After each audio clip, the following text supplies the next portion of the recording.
The garbage carrier.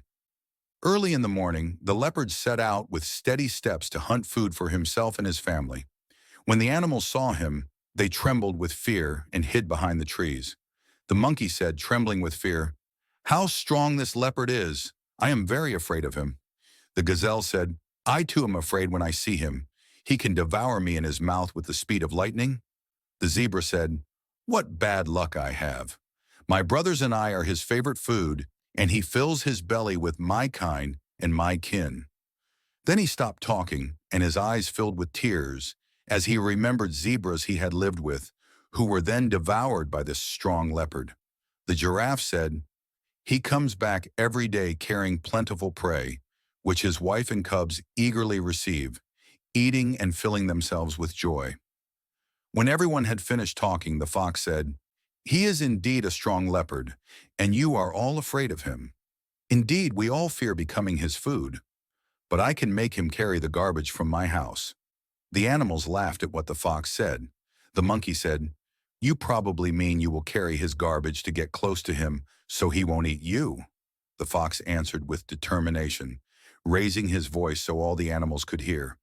"No, he will carry the garbage from my house, and I will show you him walking behind me, carrying the garbage.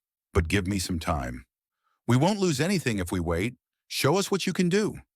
The fox waited for the leopard on his way back home carrying his prey after a hard hunting trip, and said to him with great submission, "Mighty leopard, I see you go hunting early every morning and return exhausted in the heat of the sun, carrying your prey." The leopard looked at the fox, anger filling his eyes, and said, "So what?" Before his anger increased, the fox said, "I admire you greatly." The leopard calmed down a bit and said, "Thank you. What's important now is what you want. I'm tired and want to rest." "I want nothing. I just want to do something to express my admiration and appreciation for you." "What do you want to do?" "Let me make you rest at home, honored and respected. Every day you will receive plentiful food that will be enough for you and your family. You will preserve your strength and power, for kings like you should be served by others and not exhaust themselves with hunting and the early rise to run in the forest and chase animals." The words played in the leopard's head, and his cheeks puffed up with flattery and praise.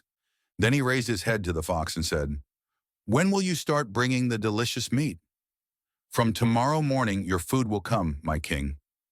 The leopard returned home lost in thought, threw down his prey without looking at his wife and cubs, left them to eat, and sat aside thinking.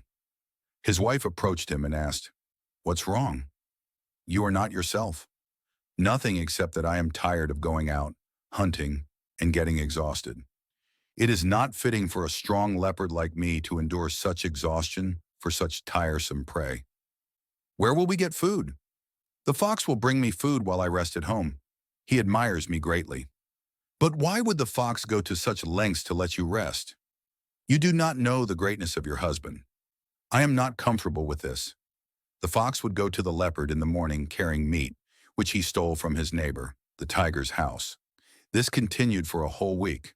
The leopard resorted to comfort, waking up late to find meat at his door, yawning and taking the meat to eat with his family. The fox reassured himself of the leopard's laziness and his reliance on the meat he brought, so he gradually delayed until he started bringing the meat in the afternoon. The wife said to the leopard, "The fox now comes late, and our cubs are hungry. Maybe he has an excuse. Be quiet. You do not like my comfort." "But who brings this plentiful meat?" "I don't care. What's important is that the delicious food comes." After a long wait, the fox came slowly carrying the meat. The leopard asked him why he was late, as he and his cubs were in pain from hunger. The fox shouted in his face, "Every matter has its circumstances. Take the meat and eat in silence." The leopard lowered his head, took the meat, entered his house, and sat eating with his family, saying, "This fox works hard for us." But his wife looked at him in astonishment at her husband's submission, carrying the garbage and walking behind him. The fox deliberately arrived late until hunger had driven the leopard crazy. The fox came carrying a dirty bag with his household's garbage. When he saw the leopard, he threw the bag at him and said, "Follow me to get the meat." The leopard carried the dirty garbage bag and walked behind the fox, and all the animals watched, unable to believe their eyes.